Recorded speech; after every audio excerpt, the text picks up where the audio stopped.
है देश का number 1 news channel news 18 India और मैं हूं आपके साथ अनुपमा झा। नमस्कार, आपके साथ मैं हूं सबीना तामंग देशमुख। देश और दुनिया की हर बड़ी जरूरी खबर पर पूरी जानकारी के साथ हाजिर। नमस्कार, देश का सबसे भरोसेमंद न्यूज चैनल न्यूज 18 इंडिया देख रहे हैं आप और मैं हूं आपके साथ शिवानी पांडे। आप खबरों की शुरुआत करेंगे, महायुद्ध से जुड़ी हुई बड़ी खबर आ रही है।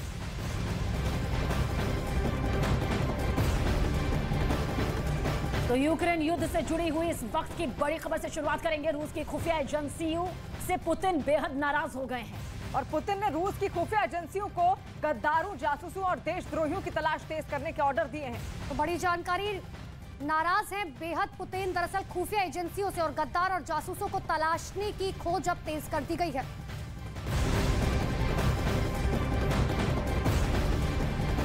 और महायुद्ध में रूस हो या फिर यूक्रेन, दोनों देशों में कोई भी कमजोर दिखने को तैयार नहीं है। नतीजा ये है कि आज करीब 10 महीने बाद दोनों देश बारूद से लिपटे हुए हैं। पिछले 24 घंटे में रूस की मिसाइलों ने यूक्रेन के कई शहरों को निशाना भी बनाया। तो वहीं रूस पर भी यूक्रेन ने बारूद की बरसात कर दी।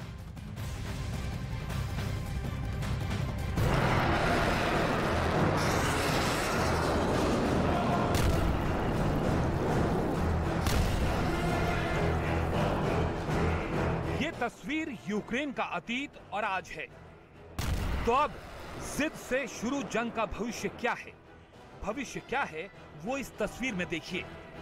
खंडहर हैं, टूटे मकान हैं, झुलसी बस्तियां हैं, बिलखते लोग हैं, सिसकती सांसें हैं, दहशत में हर शय है।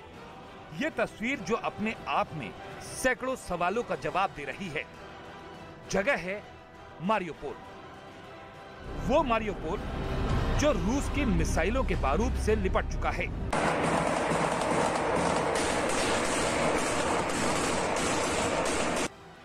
जिसे फिर से आबाद करने में बरसों लगेंगे। Містах нашої держави був, на жаль, зіпсований характерним звуком іранських шахедів. Але більшість з них, на щастя, не долетіли до призначених цілей, і це зробило сьогоднішній наш ранок трохи краще. 30 шахедів збито. रूस यूक्रेन युद्ध में जितनी मिसाइलों की गूंज दुनिया ने सुनी, उतनी शायद ही कभी सुनी और देखी हो। यूक्रेन के आसमान में दागी गई मिसाइल से लोग सहमे हुए हैं। घर खंडहर बन चुके हैं, हजारों परिवार बेघर हैं। जिंदगी के लिए हर कोई जद्दोजहद कर रहा है। रूस के हमलों के बाद पूरा का पूरा मारियोपोल शहर वीरान हो चुका है। Ключове завдання усіх нас зараз, і моє завдання, і кожного нашого дипломата, і посадовця, щоб світова підтримка України наступного року не лише зберігалась на такому ж рівні, як цьогоріч, а щоб збільшилась. Саме за тими показниками, які необхідні для посилення наших оборонних операцій. Це артилерія, треба більше гармат. यूक्रेन के रक्षा मंत्री का दावा है कि जंग की शुरुआत से अब तक रूस ने यूक्रेन के 13,000 से ज्यादा शहरों और गांवों को निशाना बनाया है। हजारों घरों को खंडहर में बदल दिया है। 600 से ज्यादा सैन्य ठिकानों में तबाही मचाई है। 300 से ज्यादा यातायात मार्ग को तबाह किया है और करीब 250 ऊर्जा संसाधनों को नष्ट किया है। यूक्रेन में हुई मिसाइलों की बारिश से दुनिया दहशत में है। रूस की ताकत उसका बारूद कहा जाता है, जिसे रूस की सेना ने यूक्रेन की जमीन पर तबाही मचाने के लिए इस्तेमाल किया। हमले में हजारों लोगों की मौत हुई, जबकि लाखों लोगों को अपना घर छोड़कर दूसरे शहरों में रहने को मजबूर होना पड़ा। नेटो की मदद से यूक्रेन ने भी रूस को नुकसान पहुंचाने में कोई कसर नहीं छोड़ी। पिछले 24 घंटे में रूस के 3 बड़े इलाकों पर यूक्रेन के हमलों की इस तस्वीर को देखिए। पहला हमला, रूस के इलाके में घुसे यूक्रेन के सैनिकों ने घातक हथियारों से तांडव मचा दिया। दावा है बखमुत के पास के इस इलाके में रूस की सेना भाग खड़ी हुई। पूर्वी बखमुत में यूक्रेन की सेना ने ताबड़तोड़ मिसाइलों से अटैक किया, जिसकी गूंज से हर कोई दहल गया। दावा है कि वोल्फहाउंड, MRAPS और आर्टिलरी सपोर्ट के साथ यूक्रेन की सेना ने पलटवार किया। बखमुत के ही मध्य इलाके पर जब रूस की सेना चढ़ाई की कोशिश कर रही थी, उस वक्त यूक्रेन के सैनिकों की गोलाबारी ने उनका हौसला तोड़ दिया। रूस यूक्रेन की लड़ाई तोपों से शुरू होकर मिसाइल तक पहुंच गई। फिर ड्रोन की एंट्री ने यूक्रेन में डर फैलाने की कोशिश की। रूस की मिसाइलों ने यूक्रेन के ऊर्जा, सैन्य और संचार को सबसे ज्यादा टारगेट किया। जंग अब भी जारी है और तबाही की तस्वीर अब भी वही है। मिसाइल की ताकत दोनों देश दिखा रहे हैं। रूस का दम दुनिया जानती है, तो यूक्रेन नेटो की मदद से मैदान में टिका हुआ है।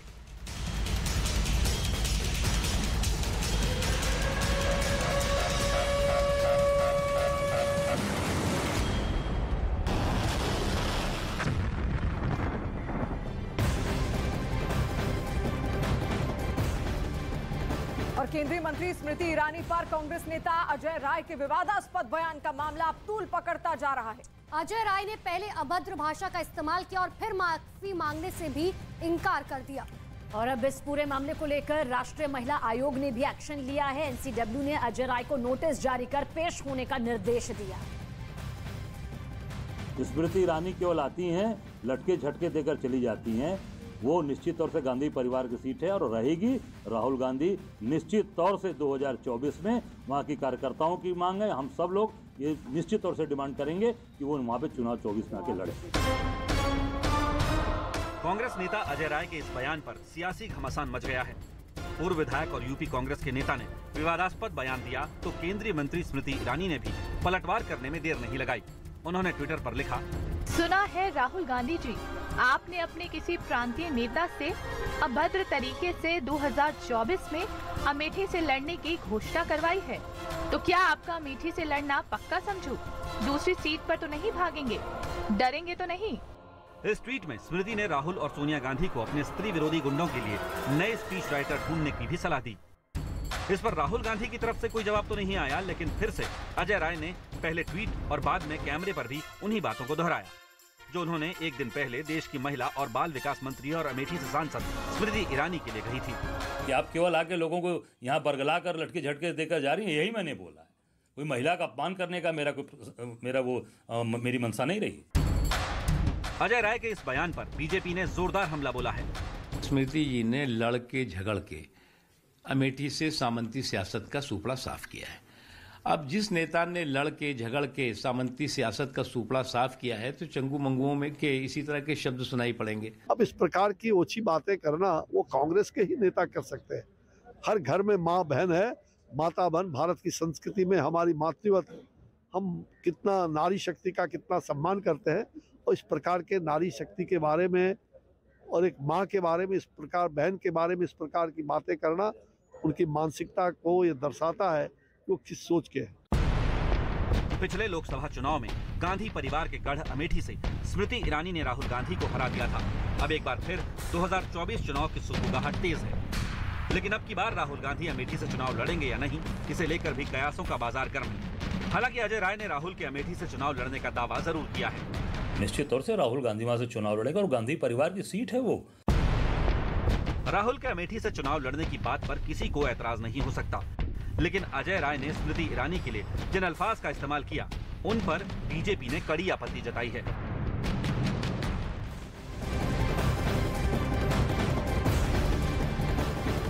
तो अब से कुछ देर पहले ही केंद्रीय मंत्री स्मृति ईरानी ने अजय राय के बयान के बहाने गांधी परिवार पर बड़ा हमला बोला। स्मृति ईरानी ने अजय राय की भाषा के लिए गांधी परिवार को जिम्मेदार ठहराया। अगर गांधी खानदान को पसंद है अभद्र भाषा, तो कोई भी कांग्रेसी जो ऐसी अभद्र भाषा का इस्तेमाल करता है वो माफी क्यों मांगेगा? उनको तो तमगा पाने के लिए गांधी खानदान से अगर ऐसी टिप्पणियां करके ही तमगा पाया जा सकता है तो ये विषय गांधी खानदान के संस्कारों का है। साधारण कांग्रेस का कार्यकर्ता तो छोड़ दीजिए, साधारण राजनीतिक कार्यकर्ता इस प्रकार की टिप्पणियां नहीं करते। तो ऐसा क्यों है कि आम कांग्रेस के कार्यकर्ता को लगता है कि सोनिया जी को, राहुल जी को ऐसी बातें भाएंगी? ऐसा क्या है उनके चरित्र के बारे में? और महायुद्ध के बीच में पुतिन और लुकाशेंको की मुलाकात ने ज़ेलेंस्की के माथे में पसीने ला दिए। पश्चिमी मीडिया में दावा किया जा रहा है कि बेलारूस सोवियत काल के हथियारों का जखीरा पुतिन को दे सकता है, जो यूक्रेन के खिलाफ रूस को मैदान में मजबूती देगा।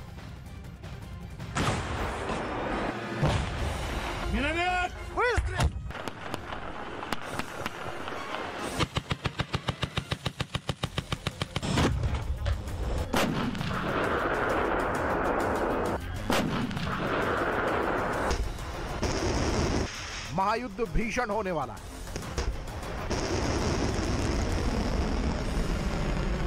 Внимание! Пуск!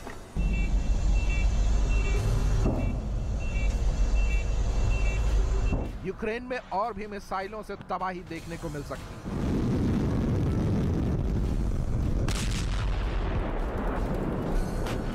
और भी टैंक का दम यूक्रेन की जमीन को थर्रा सकता है।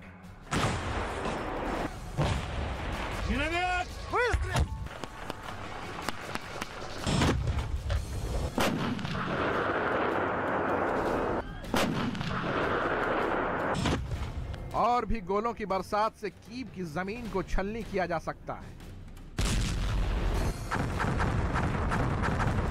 ये रूस और बेलारूस के दिग्गजों की मुलाकात के बाद पश्चिमी मीडिया में बड़े राजनीतिज्ञों की भविष्यवाणी है। कल पुतिन और लुकाशेंको की मुलाकात ने जेलेंस्की की धड़कनें बढ़ा दी।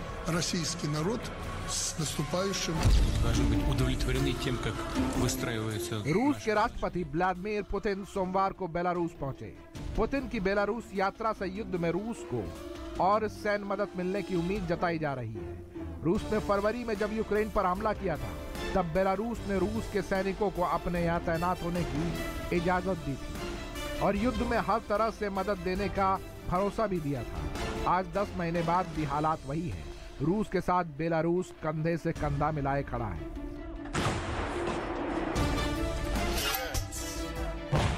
Судьбоносное решение о более тесной интеграции наших государств вновь демонстрирует всему миру, что только сообща можно преодолеть любые пандемии, кризисы или санкции.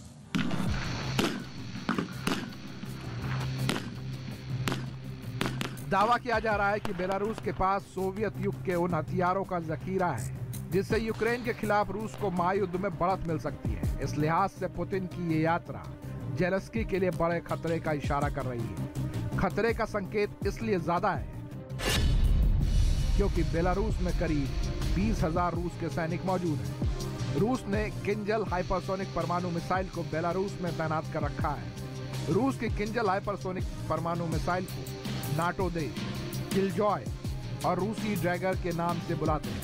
ये मिसाइलें साल 2018 से ही रूसी हथियारों के जखीरे में शामिल है।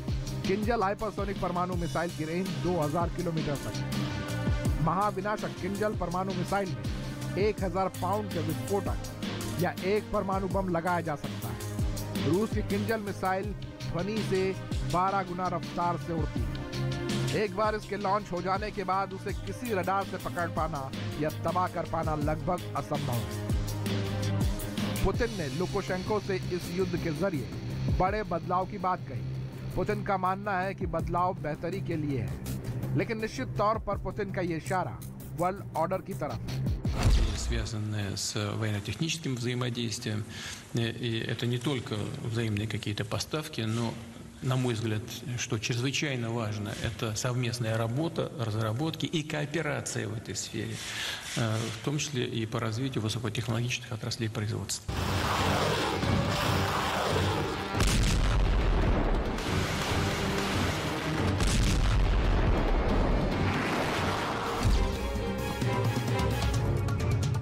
पहले सेना का युद्धाभ्यास, फिर कीव पर हमला, अब मुलाकात।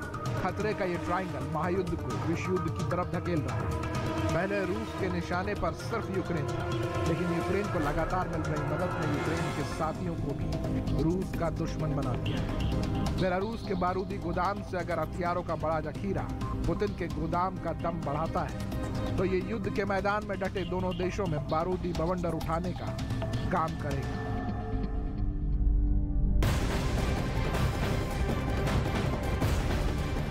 और अगली खबर दिल्ली से आ रही है, जहां पर उपराज्यपाल और केजरीवाल सरकार फिर आमने सामने है।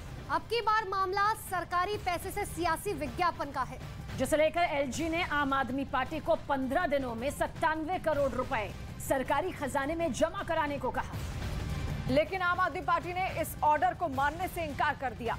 एलजी के ऑर्डर पर बीजेपी और आम आदमी पार्टी में एक बार फिर से वार पलटवार का दौर शुरू हो गया है।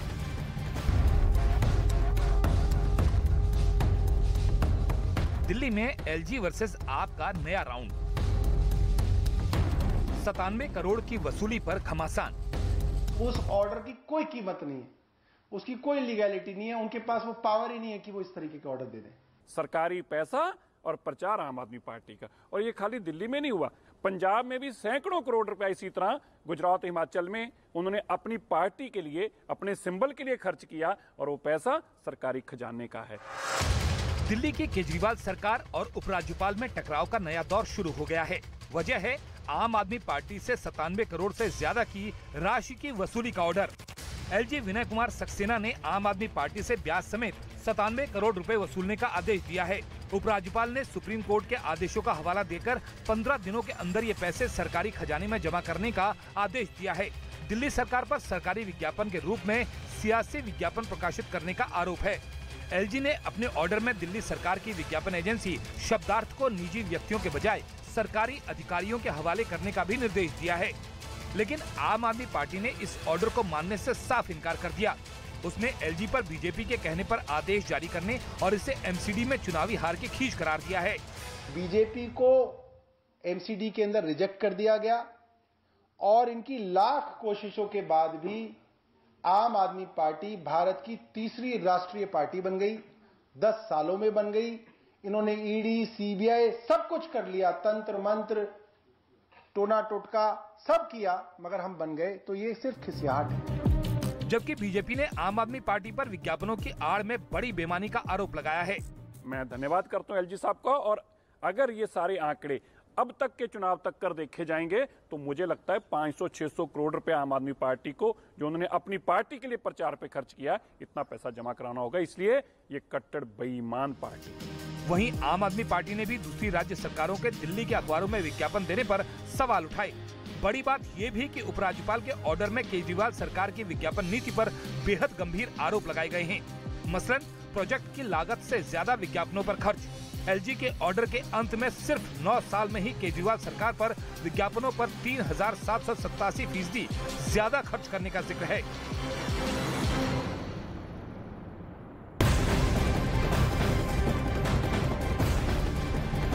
और इसी बीच बड़ी खबर आपको बता दें, यूक्रेन पर रूस की तरफ से एक बड़ा हमले का दावा किया जा रहा है।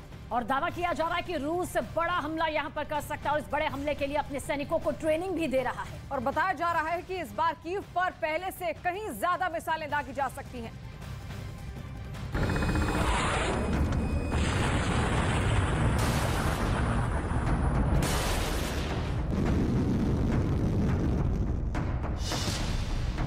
यूक्रेन पर होने वाला है बहुत बड़ा अटैक।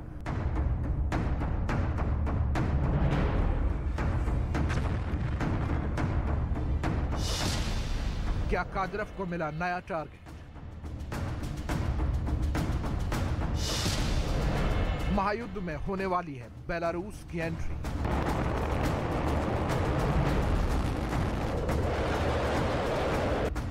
युद्ध के मोर्चे से आई 3 तस्वीरें सुर्खियों में हैं।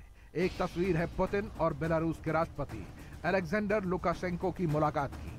दूसरी तस्वीर है कीव पर एक के बाद एक हो रहे विनाशकारी हमलों की, जिसने शहर को अंधेरे में ला दिया।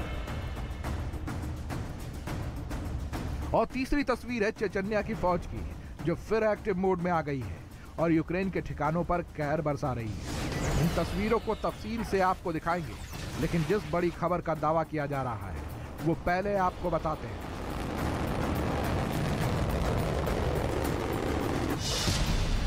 दावा है कि रूस यूक्रेन पर बड़े हमले की तैयारी कर रहा है। इसके लिए वो अपने सैनिकों को ट्रेनिंग दे रहा है। जेलेंस्की के सलाहकार का दावा है कि पुतिन की सेना अपने नए रणनीति के तहत दूसरे विश्व युद्ध की तरह हमले की तैयारी कर रही है, जिसमें आर्टिलरी का बड़े स्तर पर इस्तेमाल किया जा सकता है। इसमें पैदल सेना की अहम भूमिका होगी। मतलब यूक्रेन के शहरों को घेर कर उन पर हमले करने की तैयारी का दावा है। दावा है कि 10 महीने के युद्ध के बाद भी पुतिन की सेना किसी निर्णायक स्थिति में नहीं पहुंच पाई है। लिहाजा पुतिन की सेना ने ठीक वैसे ही हमले की तैयारी की है जिस तरह के हमले युद्ध के शुरुआती दिनों में हुए। कीव पर लगातार हो रहे हमले भी इसी रणनीति का हिस्सा माने जा रहे हैं, क्योंकि रूस की सेना ने कीव को पूरी ताकत से टारगेट करना शुरू कर दिया। कभी कीव पर ड्रोन से अटैक हुआ तो कभी मिसाइलों से हमले। कीव पर हुए हमलों की वजह से ज्यादातर इलाके अंधेरे में डूब गए। शहर में बिजली और पानी का संकट खड़ा हो गया। पुतिन की यही रणनीति है कि वो यूक्रेन के शहरों को ज्यादा से ज्यादा नुकसान पहुंचाना चाहते हैं। एक मोर्चे पर पुतिन की सेना युद्ध लड़ रही है तो दूसरे मोर्चे पर कादिरोव की सेना यूक्रेन के ठिकानों को तबाह कर रही है। युद्ध के मोर्चे से आई इन तस्वीरों को देखिए। दावा किया गया कि कादिरोव की सेना ने यूक्रेन के ठिकानों पर हमला करने के लिए एंटी टैंक मिसाइल का इस्तेमाल किया। इस हमले में यूक्रेन के टैंक को निशाना बनाया गया। दावा है कि इस हमले में यूक्रेन को बड़ा नुकसान हुआ। उधर एक तस्वीर बेलारूस से भी है, जहां युद्ध का नया मोर्चा बनता दिखा। रूस के सैनिकों ने बेलारूस की धरती पर युद्ध अभ्यास किया। मतलब साफ है कि पुतिन की सेना यूक्रेन को हर तरफ से घेरने में जुटी है। इसका मतलब साफ है कि आने वाले दिनों में भयानक तबाही की तस्वीरें और आएंगी और रूस यूक्रेन के बीच जंग और गहरा होगा।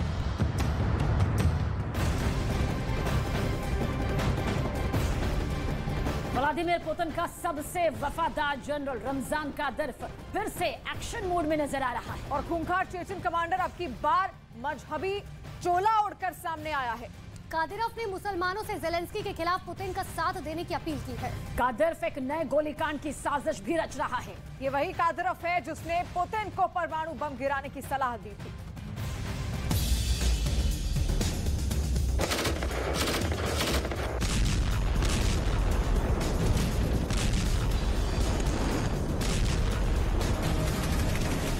रूस के राष्ट्रपति व्लादिमीर पुतिन को जान से प्यारा है ये जनरल।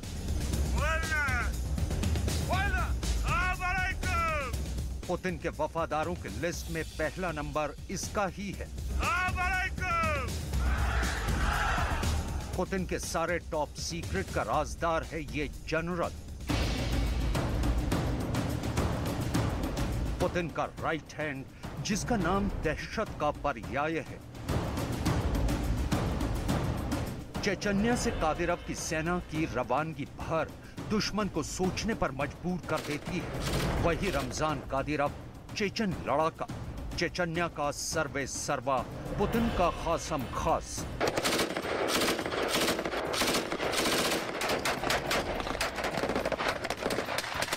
दुनिया भर में जनरल कादिरोव की सेना खौफ का दूसरा नाम है।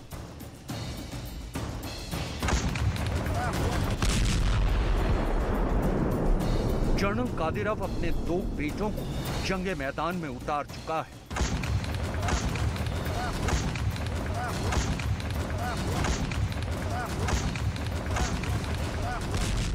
अब खुद ताल ठोककर फिल्मी अंदाज में वीडियो शूट करवाकर प्रचारित कर रहा है। प्रचार युद्ध में धर्म के नाम पर उन्माद भरने का। प्रचार युद्ध को मजहबी चश्मे से देखने का। जनरल कादिरोव युद्ध पर धर्म का मुलम्मा चढ़ाना चाहता है। वो चाहता है कि पुतिन के लिए खास संप्रदाय के लोग उसे सपोर्ट करें। कादिरोव को आज भी बहुत ध्यान से आपको समझना होगा, क्योंकि कादिरोव जो भी बोलता है, कादिरोव की जुबान से जो भी बात निकलती है, वो पुतिन के ऑर्डर का एक हिस्सा होती है। रमजान कादिरोव के खूंखार होने की अंतहीन कहानियां हैं।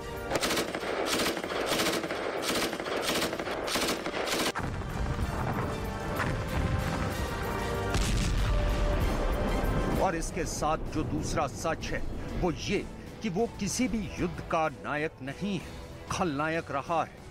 पुतिन की आंख की पुतली कादिरोव उन लड़ाकों में शुमार किया जाता है जिन्हें कोसों कोसों दूर तक इंसानी बस्ती को कब्रिस्तान बनाते 2-4 घंटे से ज्यादा नहीं लगते। कादिरोव को यूक्रेन के कई कब्रिस्तानों का जिम्मेदार माना जाता है, जिसके लिए खून खून नहीं, अगर ऑर्डर आका पुतिन का मिला हो।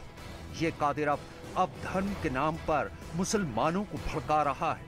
कादिरोव पुतिन के लिए ज़ेलेंस्की के सरेंडर को आसान बनाना चाहता है। कादिरोव एक बेहद तेज, चालाक, फुर्तीला और गोरिल्ला मार्ग में शिकार करने वाला आर्मी लीडर है। युद्ध की दशा और दिशा दोनों इस वक्त पुतिन के खिलाफ है, लिहाजा कादिरोव धर्म का ढिंडोरा पीटकर अपने लिए लड़ने वाली फौज तैयार करने की कोशिश कर रहा है।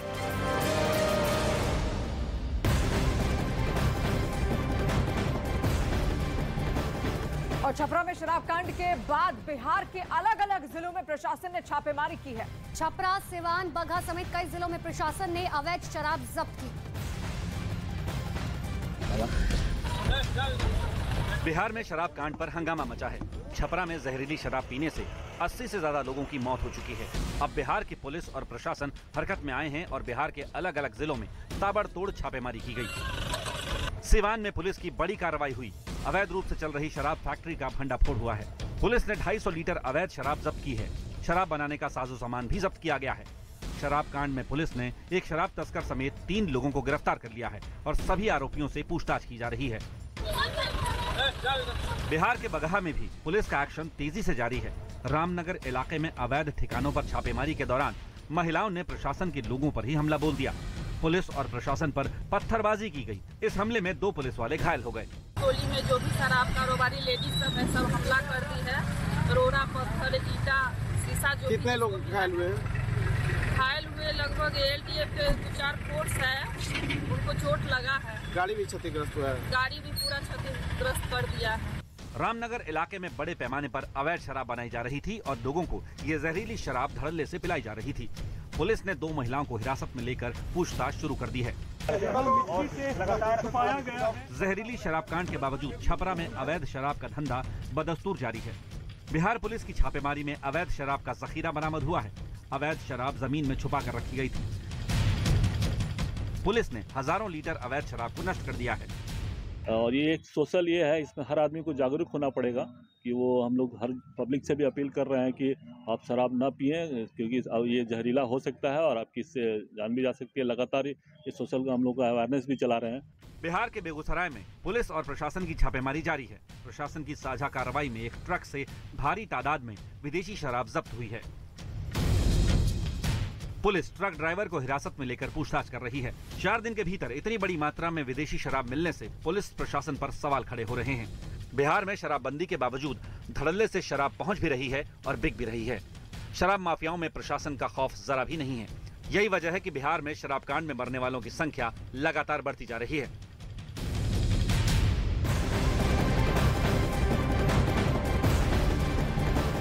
प्रधानमंत्री नरेंद्र मोदी ने मोटे अनाज को बढ़ावा देने के लिए आज सांसद और उपराष्ट्रपति के साथ संसद भवन में लंच किया। और इस दौरान कांग्रेस नेता मल्लिकार्जुन खड़गे भी मौजूद थे। वहीं भारत 2023 को मोटा अनाज वर्ष मनाएगा और इस साल G20 की अगुवाई भारत के पास है। इस दौरान दुनिया भर के मेहमान यहाँ आएंगे तो मुमकिन है उन्हें भी खाने में मोटा अनाज परोसा जाएगा।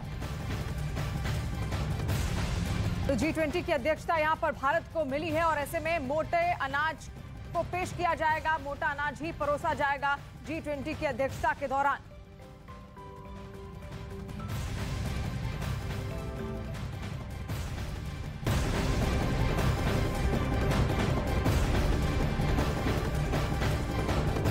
और अब खबर लेंगे चीन से, जहां पर कोरोना की वजह से कोहराम मचा हुआ है। मरीजों की तादाद इतनी ज्यादा तेजी से बढ़ रही है कि हेल्थ सिस्टम ठप हो चुका है। और हमेशा की तरह ही चीन इसे छिपाने की कोशिश में जुटा हुआ है, लेकिन सोशल मीडिया में चीन के बदतर सिस्टम की पोल खोल चुकी है। अस्पतालों में इलाज के लिए मरीजों तक को बेड नसीब नहीं हो पा रहे। आलम तो ये है कि मुर्दा घरों में लाश का ढेर लगा है और शमशान घाटों पर लंबी लंबी कतारें।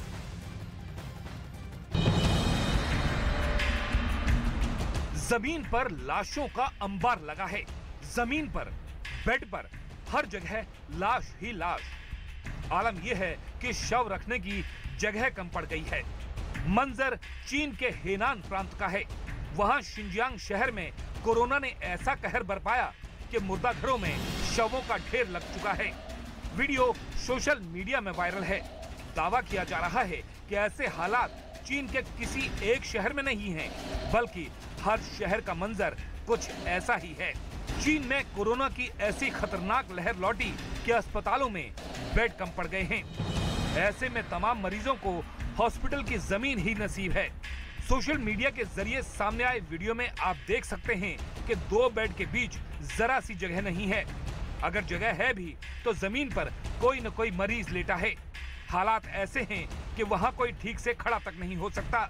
मेडिकल एक्सपर्ट के मुताबिक 90 दिनों के अंदर चीन की 60% आबादी कोविड-19 की चपेट में आ सकती है, जो पूरी दुनिया की करीब 10% आबादी के बराबर होगी और मौत का आंकड़ा तो लाखों में जा सकता है। आलम यह है कि सिर्फ कुछ घंटों में ही कोरोना मरीजों की संख्या 2 गुनी हो रही है। लेकिन हमेशा की तरह चीन में कोरोना के आंकड़ों पर पर्दा डाला जा रहा है। बताया जा रहा है कि पाबंदियों में ढील के बाद चीन में कोरोना विस्फोट हुआ है। बीजिंग इमरजेंसी मेडिकल सेंटर ने तो मरीजों को एम्बुलेंस मुहैया कराने से भी इनकार कर दिया है, क्योंकि एक दिन में एम्बुलेंस के लिए इमरजेंसी कॉल की तादाद 30,000 तक पहुंच चुकी है। यकीन न हो तो बीजिंग का ये वीडियो देख लीजिए, जहां एक शख्स अपनी मां को अस्पताल लेकर पहुंचा तो डॉक्टर ने इलाज करने से ही इनकार कर दिया। बगैर टेस्ट के ही डॉक्टर ने महिला को मृत बता दिया। लेकिन जब मरीज के बेटे ने बताया कि ब्लड प्रेशर अभी भी 125 है, इस पर डॉक्टर ने यह कहकर पल्ला झाड़ लिया कि अस्पताल में न तो ऑक्सीजन बची है और न ही वेंटिलेटर। इंटरनेशनल मीडिया रिपोर्ट के मुताबिक चीन अपनी तरक्की के चाहे लाख दावे करे, लेकिन सच ये है कि वहां की पूरी 1.4 बिलियन आबादी कोरोना के खतरे की जद में है, क्योंकि वैक्सीनेशन की रफ्तार बेहद धीमी और अस्पतालों की हालत बदतर है।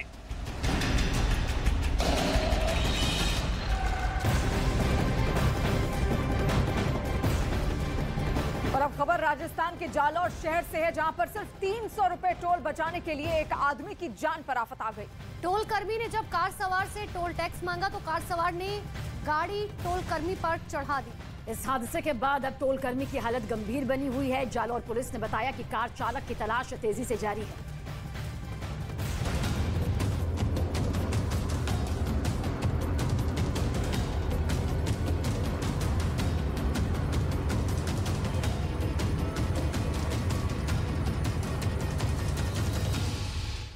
तस्वीर जालोर के करीब मांडलवा टोल नाके की है, जहां टोल कर्मी अपनी ड्यूटी पर तैनात थे। इस दौरान एक कार वहां आ रही थी।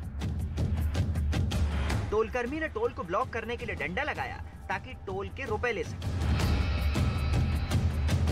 उसके साथ ही एक टोल कर्मी वहां आकर खड़ा भी हो गया, लेकिन कार वाले ने कार रोकने की जगह कार की स्पीड तेज कर दी।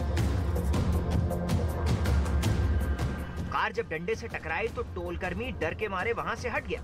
कार को वहां से भागता देख पास ही बैठे दूसरे टोल कर्मी भी वहां आ गए और एक टोल कर्मी कार के आगे आकर खड़ा हो गया ताकि कार को रोका जा सके। लेकिन कार वाले ने फिर भी कार नहीं रोकी, उल्टे कार की स्पीड को और तेज कर दिया।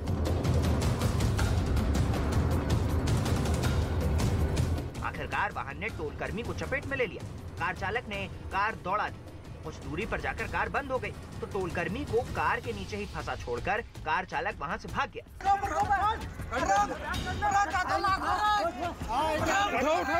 उसने अपनी कार भी वहीं पर छोड़ दी। इस मामले में पुलिस को जानकारी दे दी गई।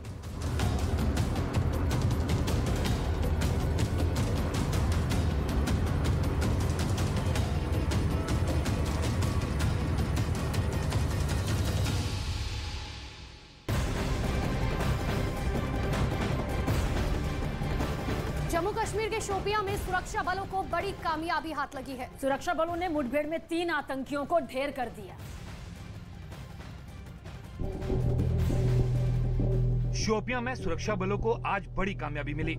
सुरक्षा बल के साथ मुठभेड़ में 3 आतंकी मारे गए। मारे गए 3 स्थानीय आतंकियों में 2 की पहचान हो गई है। एक आतंकी की पहचान शोपियां के लतीफ लोन के रूप में हुई। वो एक कश्मीरी पंडित पुराण कृष्ण भट्ट की हत्या में शामिल था। वहीं दूसरे आतंकी की पहचान उमर नाजिर के रूप में हुई है। वो अनंतनाग का था और नेपाल के तिल बहादुर थापा की हत्या में शामिल था। इसके अलावा जवानों ने एक AK-47 राइफल और 2 पिस्तौल बरामद की हैं। रिपोर्ट्स के मुताबिक इस साल अक्टूबर तक 176 आतंकी मार गिराए गए। इनमें 50 विदेशी आतंकी और 126 स्थानीय आतंकी थे।